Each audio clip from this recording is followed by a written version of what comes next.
Parametric equation of helix, as I have discussed earlier, the parametric representation means x is the function of t और u, जैसे मैंने बोला question में यहाँ पे u दिया हुआ है, y function of u और z is also function of u और t, मतलब कोई पैरामीटर है जो इसकी लिमिट दी रहेगी always. In this case limit is 0 to 1. अब मुझे इसको नॉन पैरामीट्रिक फॉर्म में रिप्रेजेंट करना है, तो फर्स्ट ऑफ ऑल क्या करना है, नॉन पैरामीट्रिक रिप्रेजेंटेशन में there are two types of representation, explicit representation and implicit representation. Explicit and implicit. Explicit के लिए मुझे मालूम है position vector of point P is equal to x, let x is the independent variable in this case, y function of x and z is also function of x. यहाँ पे मैं आपको यहाँ पे fx और fx and gx भी लिख सकता हूँ, but to avoid confusion I write here x, y second जो वैल्यू होती है वो y के लिए ही होती है और थर्ड जो है वो z के लिए है. ये कोऑर्डिनेट पॉइंट से ही, पॉइंट का लोकेशन एड्रेस सेव है ये मैट्रिक्स फॉर्म में. तो x, यहाँ पे मैंने x बोला तो it is the independent variable, y and z is the dependent on the x. तो this type of representation is called explicit representation. And for implicit representation f x y z is equal to 0, या फिर कोई भी दो function x y 0 x z 0 या z y, कोई भी दो फंक्शन, ये हो गया, ये कोई भी कॉम्बिनेशन हो, इस फॉर्म में अगर आप इस इक्वेशन को अरेंज कर पाते हो तो ये हो गया आपका इम्प्लिसिट रिप्रेजेंटेशन और ये हो गया आपका एक्सप्लिसिट रिप्रेजेंटेशन. तो सबसे पहले यहाँ पे मैं आपको एक्सप्लिसिट रिप्रेजेंटेशन में बताऊंगा कैसे होता है. तो x तो इंडिपेंडेंट वेरिएबल हो गया, तो मैंने x को एज इट इज छोड़ दिया. अब y और z को इन टर्म्स ऑफ x लिखना है, y और z को इन टर्म्स ऑफ x लिखना है. तो y और z को, तो y ये हो गया आपका x, this is your y और दिस इज दी z. जैसे यहाँ पे मैंने देख किया x function of t, this is x, y function of t, this is y and z function of t, this is z. तो x तो मैंने एज इट इज लिख दिया, बिकॉज जब मैंने बोला इंडिपेंडेंट वेरिएबल है ये, तो मैं इसकी वैल्यू डायरेक्टली पुट करूंगा. अब y और z को फंक्शन ऑफ x बनाना है, तो यहां पे देखो आप y को फंक्शन ऑफ x बनाना है एंड z को फंक्शन ऑफ x बनाना है. तो क्या करूंगा मैं, यहां से u की value in terms of x find out करूंगा और उसको कहां पुट करूंगा, y में. मतलब मैं u को एलिमिनेट कर रहा हूं. यहां पे देखो क्या बोला मैंने, वो लिखता हूं यहाँ पे, आप नोट करेंगे इसको ब्लैक बोर्ड पे. आपका जो इफेक्टिव ब्लैक बोर्ड एरिया है वो मैंने कम रखा है ताकि आपका जो स्क्रीन है वो ब्लर ना करे और मेरा वीडियो भी प्रॉपर स्ट्रीम करे, है ना. तो एडजस्ट करना पड़ेगा इससे. x is equal to a cos 2 pi u, y is equal to a sin 2 pi u and z is equal to b 2 pi u. मैंने यहां से इसको सेपरेट किया ताकि आप समझ सको. अब x को तो मैं एज इट इज रखूंगा इस फॉर्म में अरेंज करने के लिए, एक्सप्लिसिट फॉर्म में. y को चेंज करता हूं x के फॉर्म में, जो कि अभी u के फॉर्म में है. तो क्या करूंगा मैं, यहां से u is equal to x by a cos inverse 2 pi, 2 pi cos inverse x by, simple mathematical arrangement है ये. अब इस u की वैल्यू को यहां पुट कर देता हूं, तो y इज इक्वल टू, देखिएगा, a sin 2 pi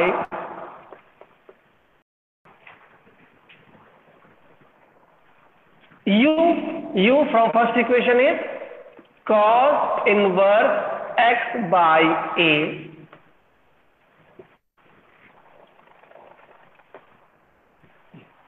तो आप जब इस इक्वेशन को देखोगे तो इस इक्वेशन में कहीं पे भी आपको u नहीं मिलेगा, मतलब मैंने पैरामीटर को एलिमिनेट कर दिया, यहाँ पे सिर्फ और x और y ही है। कहने का मतलब क्या हुआ कि this equation is y is equal to function of x। Yes 1 by pi छूट गया 1 by क्या? pi चलो cos बहुत inverse। बहुत बढ़िया, ठीक। तो this is the equation of y between x and y। here y is the independent variable, x is the dependent variable।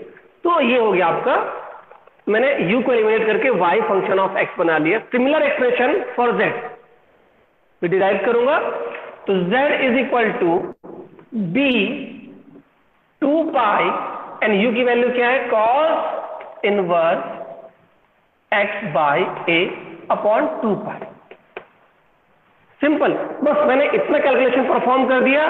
तो अब इसको मैं इस फॉर्म में अरेंज करता हूं, एक्सप्लिसिट फॉर्म में अरेंज करता हूं, एक्सप्लिसिट फॉर्म में अरेंज करता हूं इस एक्सप्रेशन को। देखिएगा कैसे हटा रहा हूं इसको, आपने शायद नोट कर लिया हो।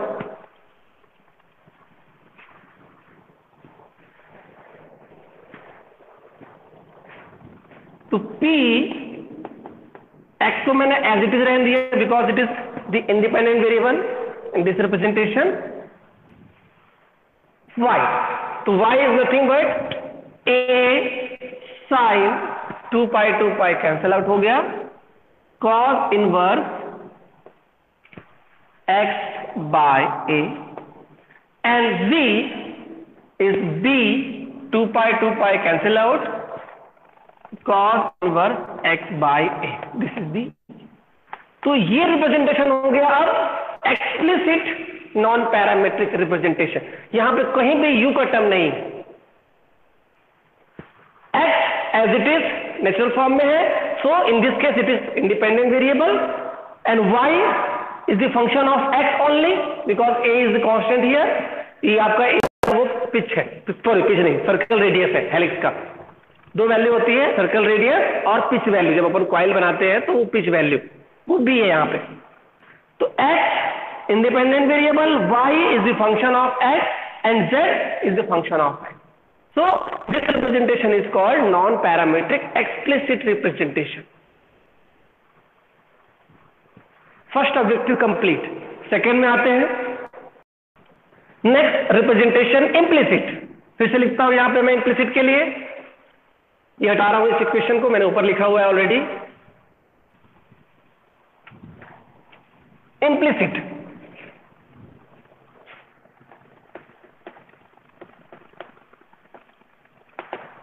इम्प्लिसिट का जो एक्चुअल फॉर्म है, F X Y Z is equal to 0,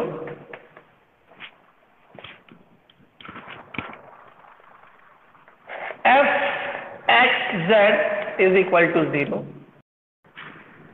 F X Y is equal to 0, F Z F is equal to. और कोई कॉम्बिनेशन पॉसिबल नहीं है, जितने कॉम्बिनेशन पॉसिबल है यहाँ पे। तो आप इसमें से किसी दो फॉर्म में, टू फॉर्म में इसको रिप्रेजेंट कर दो, हेलिक्स के जो नॉन पैरामेट्रिक या पैरामेट्रिक इक्वेशन है, तो आपको इम्प्लिसिट फॉर्म मिल जाएगा। तो देखना, मैं चूज करता हूं ये और ये, इस फॉर्म में करता हूं representation. Function of X Z is equal to 0 and function of X Y is equal to 0। तो x और z में रिप्रेजेंट करने के लिए मुझे x और z चाहिए। ये है x, ये है z। यहां पे क्या करूंगा, x से u की वैल्यू मैंने निकाली हुई है, उसको z में पुट कर देता हूं। तो देखिएगा z is equal to b 2 pi, u की वैल्यू है ये 1/2 pi cos inverse x by a is equal to 0, sorry 0 नहीं, सॉरी ये 2 पाई कैंसिल हो गया। तो z माइनस b, इसको उधर ले जा रहे हैं, माइनस हो गया, cos inverse x by a is equal to 0। तो ये जो फॉर्म मैंने यहाँ पे बताया ये क्या है, function of X Z is equal to 0। ये सिर्फ एक रिप्रेजेंटेशन है ना, इसलिए आप इसको वैसे ही एज इट इज समझेंगे। इस फॉर्म में चाहिए मुझे। अब फर्स्ट तो कंप्लीट हो गया। अब एक्स वाई फॉर्म, तो ये वाई की इक्वेशन मैंने यहाँ पे बना के रखी हुई है, सेम जो था अभी मैंने लिखा था यहाँ पे, y is equal to a sine 2 pi cancel cos inverse x by a. ये हो गया, सिंप्लीफाई कर देते हैं, और a sine cos inverse x by a is equal to 0. So the function here, it is the function of x comma y, मैंने y comma x लिख दिया, is equal to 0. So this is the implicit representation. तो ये हो गया आपका mathematical representation of curve, non parametric और parametric form में। अब नेक्स्ट टॉपिक मैं कवर करूंगा curve representation technique, types of curve, है ना। तो टाइप्स ऑफ कर्व में there are 2 types of curve in CAD CAM system. First one is analytic curve and second is synthetic और aesthetic. Synthetic को aesthetic curve भी बोलते हैं। Analytic curve क्या कर्व है? Line, circle, arc, fillet, chamfer. Fillet वो पता है आपको, अगर कॉर्नर पे आप एक राउंड शेप प्रोवाइड कर रहे हो दैट इज फिलेट, और कॉर्नर पे अगर स्लैंट शेप प्रोवाइड कर रहे हो तो वो हो गया आपका चैम्फर। फिलेट एंड चैम्फर, ये फिलेट है और ये चैम्फर।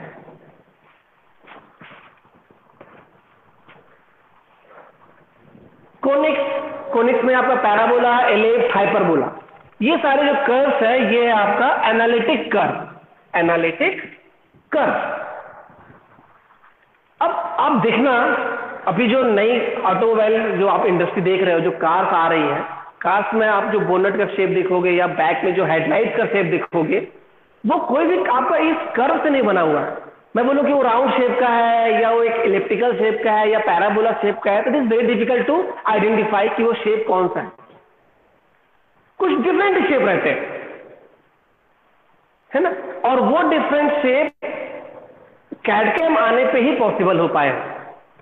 पहले वो शेप अवेलेबल नहीं थे, उनका इक्वेशन हो गया, उनका आपका इंडस्ट्रियल यूटिलाइजेशन हो गया, उन सब शेप का इक्वेशन मान लो था। पहला कर्व पहले भी थे, सपोज बेजियर कर्व जैसे कर्व है वो पहले भी था, बट उसका इक्वेशन वाइडली एक्सेप्टेड नहीं था इंडस्ट्री में, बिकॉज हमारे पास वो फैसिलिटी प्रोवाइड नहीं थी।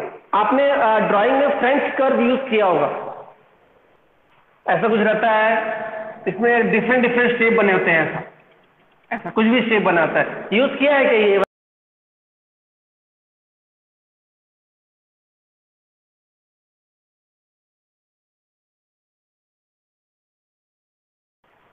फ्रेंच कर्व बोलते हैं, इसमें कुछ अलग ही शेप बने होते हैं।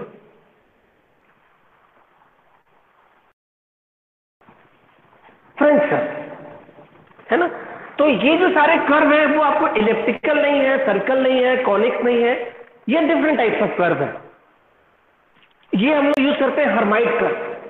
हर्माइट कर्व का डेरिवेशन करेंगे, इसलिए मैंने इसका नाम लिया, ये हर्माइट कर्व है। तो इसकी रिक्वायरमेंट क्यों है? क्योंकि आप जब डिजाइन एस्पेक्ट में जा रहे हो, आप जब सरफेस मॉडलिंग में जा रहे हो, तो जो कन्वेंशनल शेप है वो आपको ऑप्टिमाइज डिजाइन प्रोवाइड करने में एबल नहीं, आपको वो ऑप्टिमाइज डिजाइन प्रोवाइड नहीं कर पा रहे हैं। एरोडायनेमिक्स पॉइंट ऑफ व्यू से हो गया, या fluid solid interface point of view से हो गया, fluid solid interface point of view हो गया, एरोडायनेमिक शेप हो गया, कार की बॉडी हो गई, कहीं भी, है ना। तो आपको शेप प्रोवाइड नहीं कर पा रहे हैं। डिजाइन जो लुक की बात करूं मैं, एक one of the major aspect है डिजाइन का लुक। सेम कॉन्फ़िगरेशन के 2 सिस्टम रखे हुए हैं, अगर जो ज्यादा अच्छा दिख रहा है आप उसी को परचेस करोगे कंपेयर टू अदर, क्योंकि आपको लुक भी मैटर करता है डिजाइन में, बहुत मैटर करता है काफी हद तक, ठीक है। तो ये जो कन्वेंशनल कर्व से पॉसिबिलिटी नहीं है, उसको सॉर्ट आउट करने के लिए कुछ कर्व जनरेट किए गए, उसको हमने बोला synthetic curve, aesthetic curve, synthetic curve. वो कर्व में मैं अगर तो 2-3 नाम लूं, आपको कैटेगराइज करूं, तो spline curve, spline, beta spline, mu spline, alpha spline, Bezier curve. These are the some synthetic curves. तो टाइप्स ऑफ कर्व में 2 types of curve, analytic curve and synthetic curve. अब एनालिटिक कर्व का आपने non parametric representation तो देखा हुआ है, analytic curve का नॉन पैरामेट्रिक देखा हुआ है, X square plus Y square is equal to R square और समथिंग, है ना। बट विद दैट इक्वेशन ये पॉसिबल नहीं हो पा रहा था कि हम उसको सिस्टम में प्लॉट कर पाए ड्यू टू सम डिसएडवांटेज। जैसे मैंने एक डिसएडवांटेज डिस्कस किया था, slope of the slope at any point on the curve if it is 90 degree तो it is very difficult to handle the infinite value और very large value for the system. So concept आया non parametric से parametric में आ गया। तो अब मुझे जितने भी एनालिटिक कर्व थे, लाइन, पैराबोला, एलिप्स, उन सभी को पहले कन्वर्ट करना पड़ेगा पैरामेट्रिक रिप्रेजेंटेशन। तो मैं आज एक डेरिवेशन देखता हूं, parametric representation of line.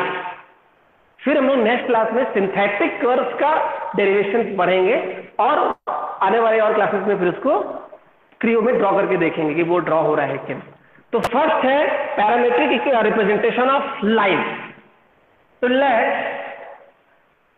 P is equal to A plus B, यहां पे मैं T ले रहा हूं, T is the parameter, simple है।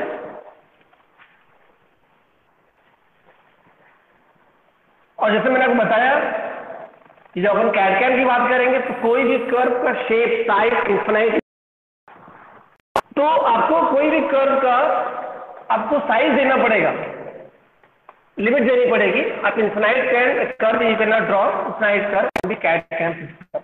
Late suppose the point P, a line, first point P naught and last point is P, या P1 P2 जो भी दे दो, आपको ये मालूम।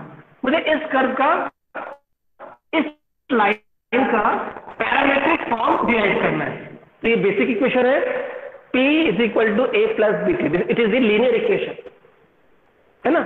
अब P की वैल्यू यहां में मैंने रेंज की फ्रॉम 0 to 1, 0 to 1। अब वैल्यू पुट करता हूं P की इस इक्वेशन में और I have to find the value of A and B in terms of the known point. अब इसको मैं नोन पॉइंट क्यों बोल रहा हूं, क्योंकि जब भी आप सिस्टम के पास जाओगे और बोलोगे system can you draw a line for me, तो बोलेगा यस। जैसे ही उसने यस बोला तो आपको उसको रिक्वायरमेंट देनी पड़ेगी लाइन ड्रॉ करने की। क्या रिक्वायरमेंट है लाइन ड्रॉ करने की? You have to specify 2 points just for the circle. क्या रिक्वायरमेंट है? Minimum requirement, you have to enter the center point and the radius. अब वो रेडियस आइदर डायमीटर फॉर्म में हो सकता है, कोई दिक्कत नहीं है, बट आपको मिनिमम रिक्वायरमेंट फुलफिल करनी पड़ेगी, तभी वो सिस्टम लाइन प्लॉट करेगा। तो यहां पे अगर लाइन प्लॉट करने का जो मिनिमम रिक्वायरमेंट है वो ये है, first point and last point, basic requirement. आप ऐसा बोलो कि मुझे फर्स्ट पॉइंट और एंगल दे दूं, लेंथ दे दूं, यस इट इज पॉसिबल। वो उसको अल्टीमेटली लास्ट पॉइंट का लोकेशन सेव करेगा सिस्टम। तो बेसिक रिक्वायरमेंट है first point and last point. ये लाइन की इक्वेशन, ये लीनियर इक्वेशन है, लाइन की इक्वेशन नहीं बोल रहा हूं मैं, लीनियर इक्वेशन है। कोई भी लाइन है, अब लीनियर इक्वेशन है A प्लस BT। अब इसको मैं लाइन में डिराइव करूंगा, लाइन के फॉर्म में कन्वर्ट करूंगा। देखते हैं कैसे। तो इक्वेशन फिर से लिख रहा हूं मैं, P is the function of T, A plus BT, A and B both are unknown. अब मुझे इसकी वैल्यू फाइंड आउट करनी है। अब मुझे इसकी वैल्यू फाइंड आउट करने के लिए यहां पे 2 अननोन है, A एंड B, तो आई नीड 2 कंडीशन। तो फर्स्ट कंडीशन मैंने आपको क्या दी, let at T is equal to 0, minimum value of parameter is 0, तो आपको कौन सा पॉइंट मिलना चाहिए? First point, as I discuss in the previous class. और मैक्सिमम वैल्यू कौन सा पॉइंट मिलना चाहिए? लास्ट पॉइंट मिलना चाहिए। यहां पुट करता हूं, P at 0 is equal to A plus B into 0 is equal to क्या मिलना चाहिए? First point. वो फर्स्ट पॉइंट मैंने आपको दिया P not, first point is P not. And next at the maximum value of P that is 1, A plus B into 1 is equal to what? P1 is the last point. It is given for the system. System ये मान के चल रहा है कि आप ये provide कर चुके हो, तो मतलब ये नोन है उसके लिए। अब यहां पे ए और बी की वैल्यू निकाल लेते हैं। तो a is equal to p not and b is equal to, यहां पे देखो सेकेंड इक्वेशन में P1 minus a is nothing but the E। So a और बी मिल गया in terms of first point and last point which is defined by the user during the plotting. अब इसको यहां पुट कर देते हैं बेसिक इक्वेशन में, पैरेंट इक्वेशन में। P is equal to A P not plus B P1 minus P not into T। ये मैंने कुछ डिराइव किया, बट ये अभी तो लाइन की इक्वेशन नहीं दिख रही है, क्योंकि मैंने आपको बताया कि पैरामीट्रिक फॉर्म में क्या होता है, x function of t, y function of t, ये इक्वेशन होनी चाहिए। तो इसको मैं कन्वर्ट कर रहा हूं इस फॉर्म में। तो x t is equal to, यहां से देख के p नॉट है तो मैंने x नॉट लिख दिया, प्लस p1 है तो x1, p नॉट है तो x naught and t, and yt is equal to y naught plus y1 minus y naught into t। Simplify करते हैं इसको और बेसिक फॉर्म में लिखते हैं, जो आपका लाइन की इक्वेशन का फॉर्म है। हाँ, x not plus x1 minus x not into t, ये हो गया फर्स्ट सेगमेंट। ब्रैकेट लगा देता हूं यहाँ पे ये वाला ब्रैकेट, फिर ये y naught plus y1 minus y naught into t। तो this is the equation of line in parametric form, where x naught is the first point का x कोऑर्डिनेट है, y नॉट फर्स्ट पॉइंट का y coordinate, and x1 and y1 is the last point of the line. ये आप note कर लेंगे। Yes, ये line की equation हो गई। अब स्लोप निकाल लेते हैं लाइन का। तो स्लोप के लिए क्या इक्वेशन है, इसका फर्स्ट डेरिवेटिव ले लो। कोई भी इक्वेशन का फर्स्ट डेरिवेटिव इज स्लोप। इसका फर्स्ट डेरिवेटिव लेता हूं मैं, p डैश p। अब यहां पे आप देखना, इन parametric representation position vector of a point on the curve, ये पॉइंट कोई भी मैंने p ले लिया यहां पे, p x एंड y, ये वेक्टर हो गया। तो ये जो पॉइंट है p, it is the function of t, where x is also function of t, y is the function of t। तो इसको आप डेरिवेटिव लोगे इस इक्वेशन का, तो t के फॉर्म में लेंगे। p डैश t का फंक्शन है ये, इसको लेता हूं मैं t के फॉर्म में, तो ये आ जाएगा x1 माइनस x नॉट, ये 1 हो गया, और ये हो गया y1 माइनस y नॉट, ये हो गया आपका। This is the first derivative of this equation. अब ये स्लोप कैसे हो गया, तो स्लोप के लिए I know dy by dx। तो dy is what? Here it is dy by dt, and first term is in this equation is dx by dt. So dy by dt is nothing but y1 minus y naught upon x1 minus x। Conventional equation में भी यही slope की equation आती है, y1 minus y naught और x1 minus x। This is the equation of slope. Equation बोलना यहां पर ठीक नहीं रहेगा, क्योंकि ये आपका लीनियर इक्वेशन है। लीनियर इक्वेशन का फर्स्ट डेरिवेटिव कांस्टेंट होता है, इक्वेशन बोलना ठीक नहीं रहेगा, स्लोप है। जब अपन क्वाड्रेटिक फॉर्म या cubic form equation of slope, क्योंकि फर्स्ट क्वाड्रेटिक फॉर्म का first derivative is also a equation, but line के केस में क्या होता है, ये कांस्टेंट हो जाता है। तो फॉर्मेट कोई भी हो, आपको स्लोप ऐसे ही फाइंड आउट करना है। स्लोप का इक्वेशन नहीं बदलने वाला, dy by dx is slope. अब लेंथ ऑफ द कर्व वो कैसे फाइंड आउट करेंगे, देखना बहुत सिंपल है। Length of the curve,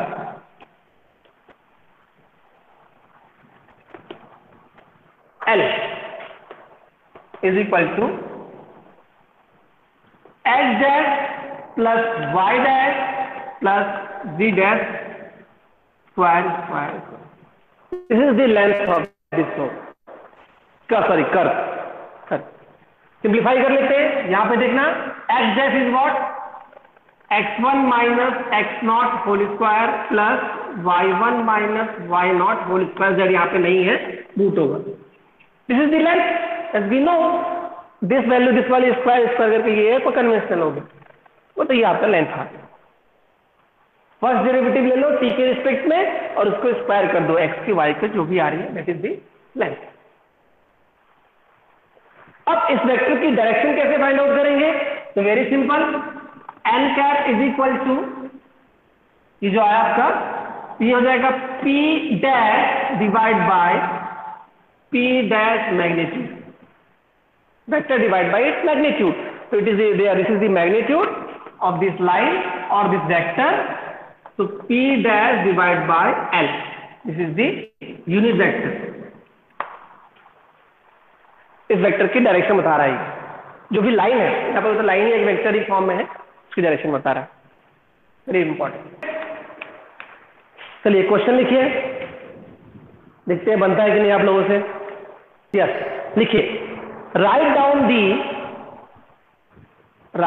down the continuation में ए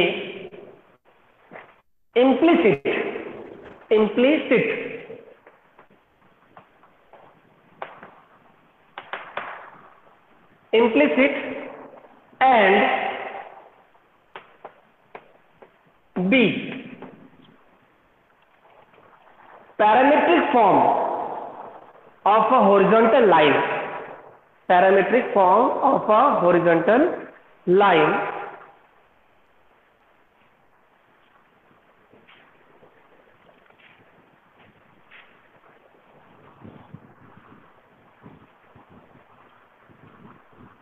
passing through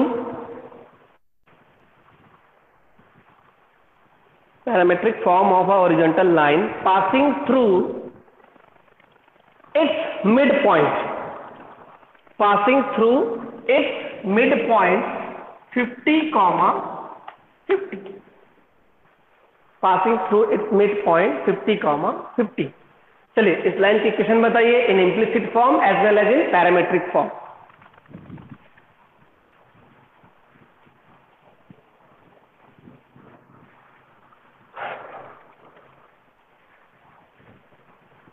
implicit form as well as in parametric form, equation बताओ। थर्ड क्वेश्चन है ये, थोड़ा हट जा रहा है, sorry.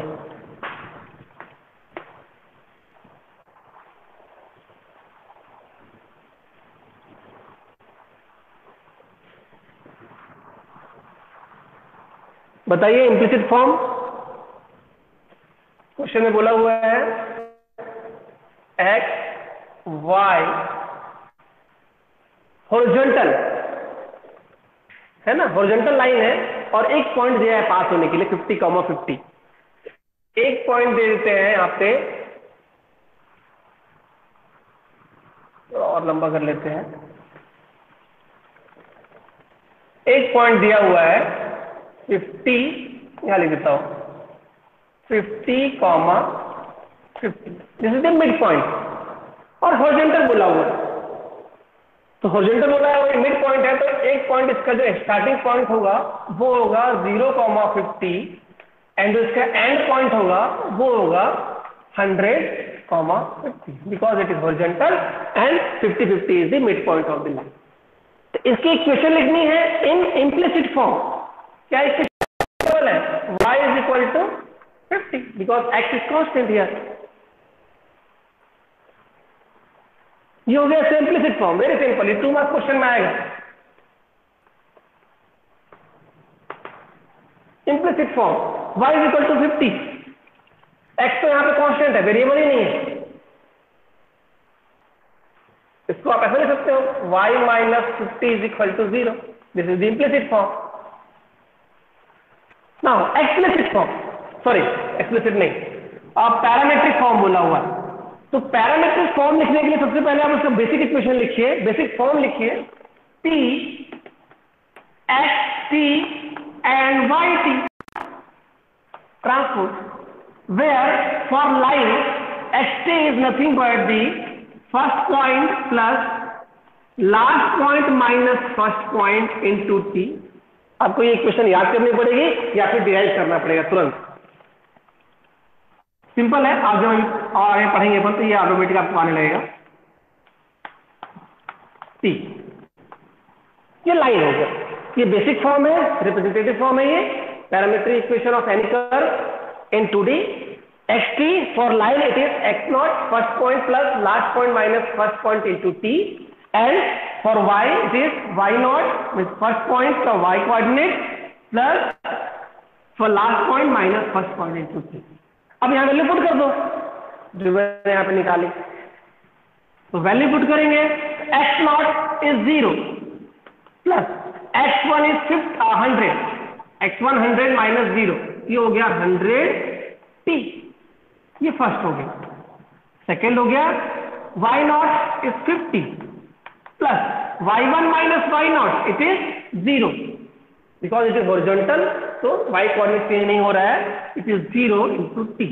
So the final answer is p is equal to 100 t and 50। This is the answer. नहीं है आई थिंक, है ना? ठीक है, थैंक यू।